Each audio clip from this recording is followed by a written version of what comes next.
তারপর রেজলিউশনের লেখা যেহেতু উপদেষ্টা কমিটি নিতে হবে, এখন উপদেষ্টা কমিটি আমি কিভাবে নিব? আমি বিভিন্ন জনের সাথে বিভিন্নভাবে মোবাইলে কথা বলেছি, পরামর্শ নিয়েছি, কিন্তু কাকে উপদেষ্টা হিসাবে নিব? পরামর্শ নিয়েছি ব্যক্তির কাছ থেকে, কিন্তু কাকে উপদেষ্টা হিসাবে নিব এটা কেউ জানতে না।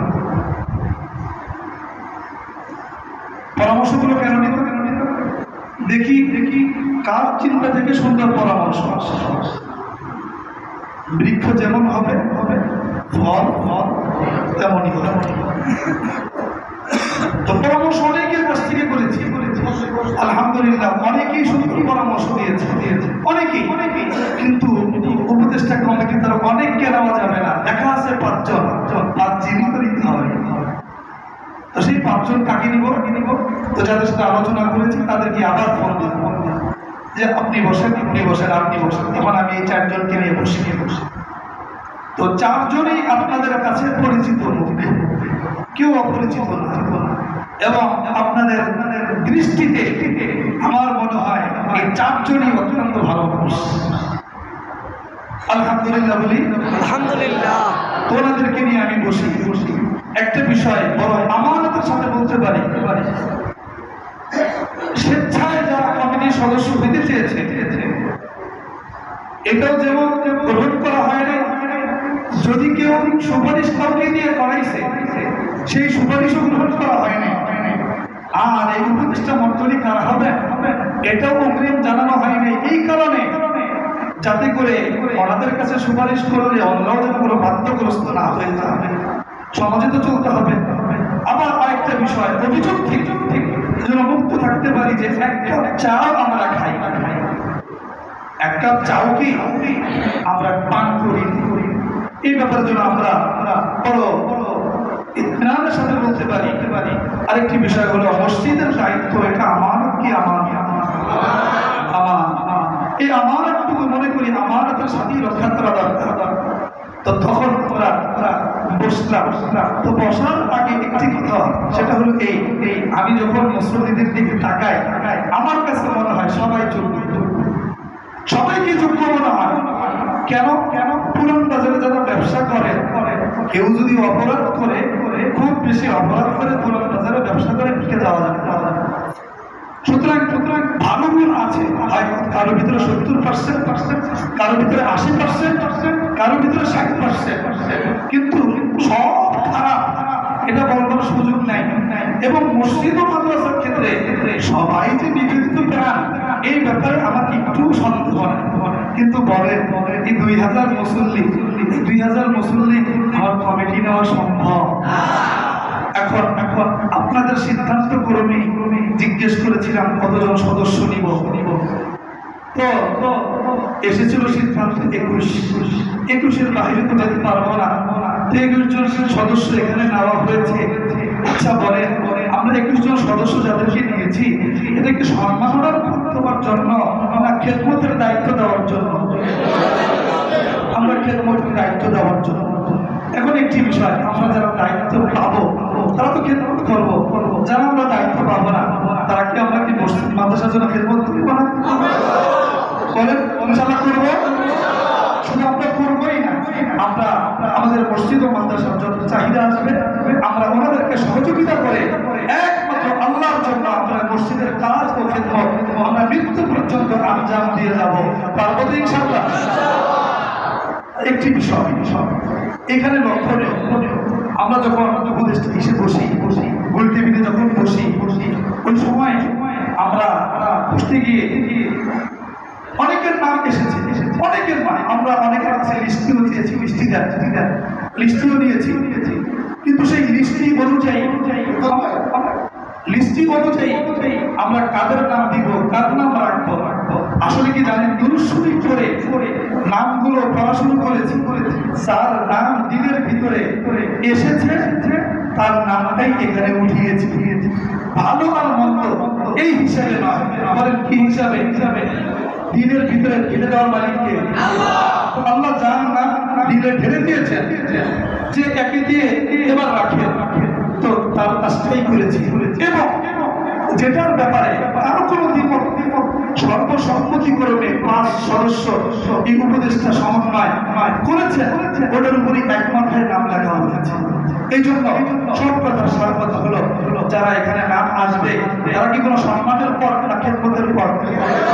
সুতরাং এখানে থাকুক আর নাম না থাকুক, আমরা সবাই মসজিদ ও মাদ্রাসার জন্য খেদমত করতে আল্লাহর জন্য আগ্রহী আছি না?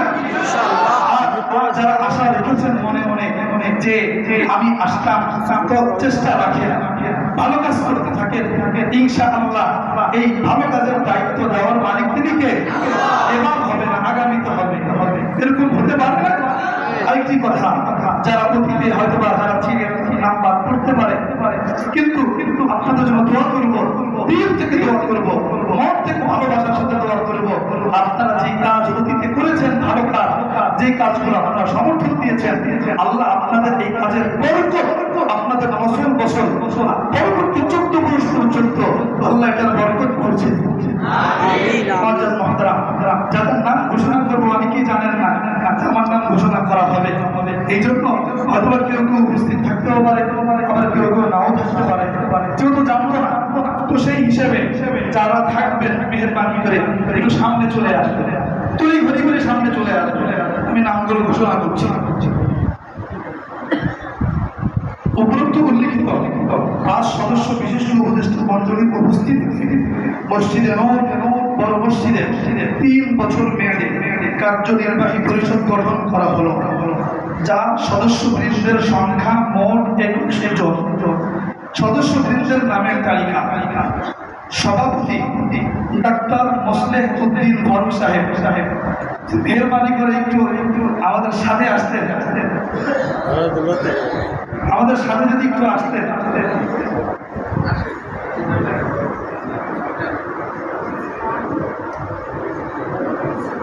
আল্লাহ হযরতের হায়াতের মধ্যে বরকত দান করুন,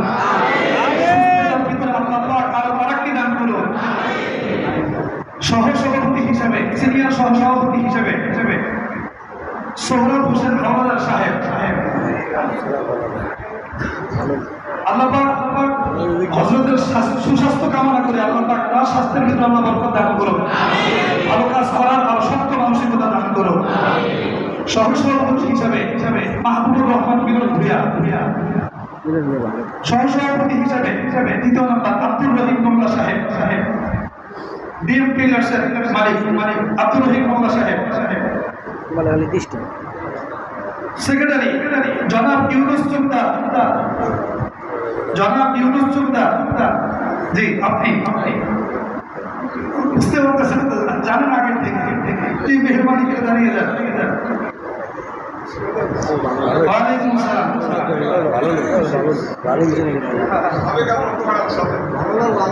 সেক্রেটারি জনাব ইউনুস চুকদার। জয়েন্ট সেক্রেটারি জনাব রাজু হাওলাদার সাহেব। জয়েন্ট সেক্রেটারি মুজিবুর রহমান জামান হাওলাদার সাহেব। মুজিবুর রহমান জামান হাওলাদার, জামান ফেব্রিক্সের মালিক। কোথায় আছেন? জি। কোষাধ্যক্ষ মসজিদে জনাব ফিরদৌস ভারী সাহেব। কোষাধ্যক্ষ মাদ্রাসার দায়িত্বে জনাব গোলাম হোসেন মরুল সাহেব।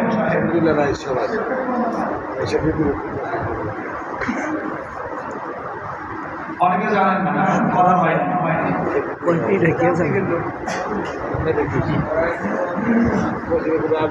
কোষাধ্যক্ষ মাদ্রাসার জনাব গোলাম হোসেন মরুল সাহেব। দপ্তর সম্পাদক জনাব গোলাম হোসেন মিরাজ সাহেব। গোলাম আজম মিরাজ সাহেব বাহিরে। সদস্য বৃন্দ: প্রথম নম্বরে জনাব মোহাম্মদ শাহিদ খান।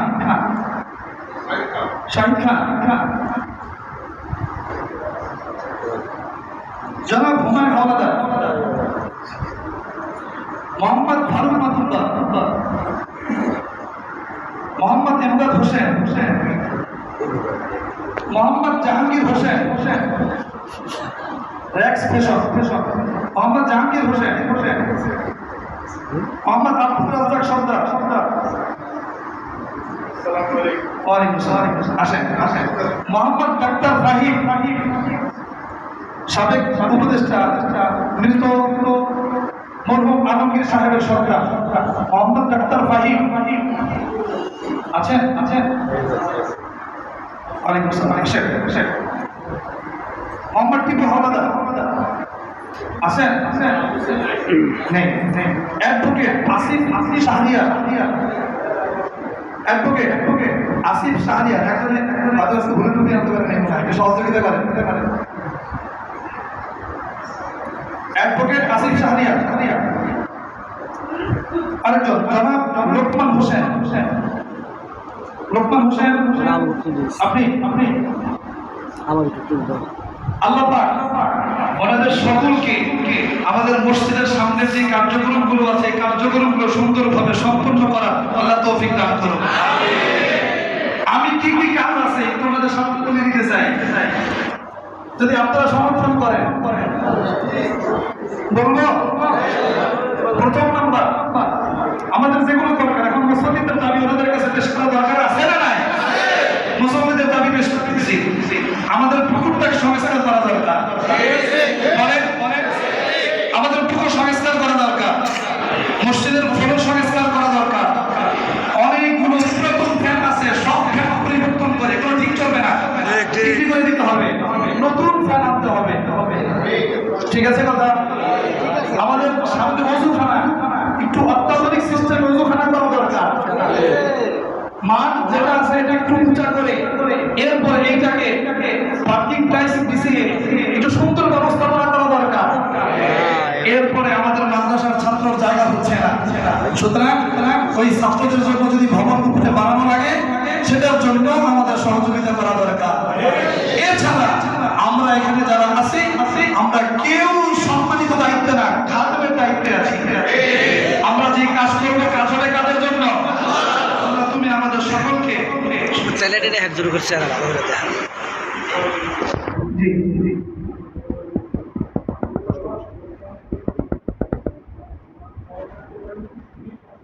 জি ইনশাআল্লাহ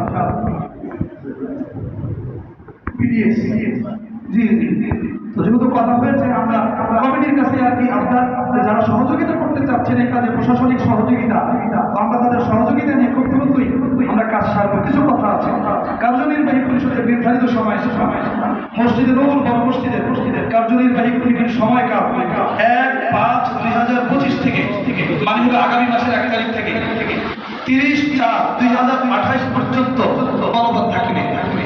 আগামী মাসের 1 তারিখ থেকে শুরু হবে 2028 মার্চ-এপ্রিল পর্যন্ত এই কমিটির মেয়াদকাল সময়কাল বলবৎ থাকবে।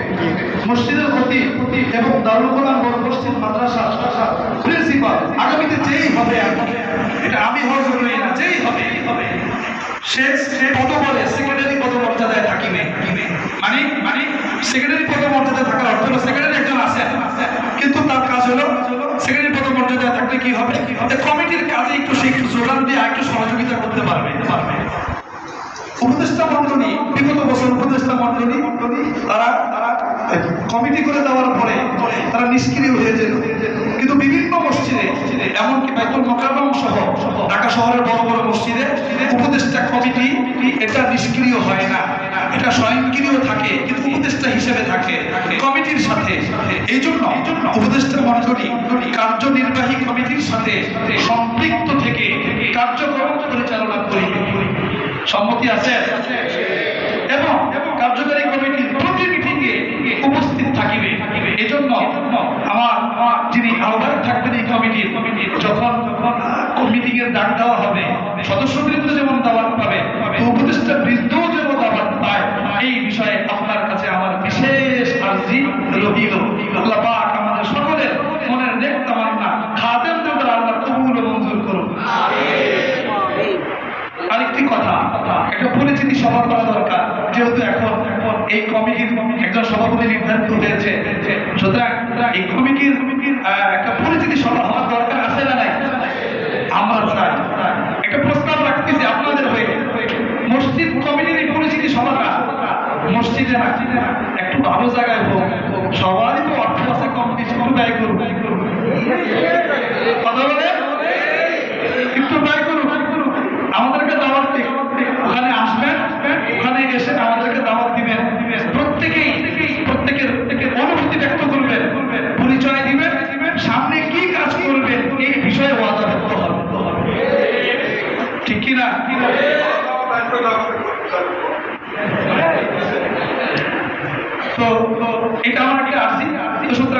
1 তারিখে যেহেতু এই কমিটির মেনটেন শুরু হবে, 1 তারিখের পূর্বেই যেন সভাপতি সাহেব যেন একটা দাওয়াতের ইন্তজাম করে, পরিচিত সবার জন্য একটা ইন্তজাম করে, আমাদের এই বিষয়ে একটা দাবি ও অনুরোধ হইল। যা যা বললাম আল্লাহ আমাদের সকলের জন্য সব কিছু সহজ করে। মুসল্লি কথা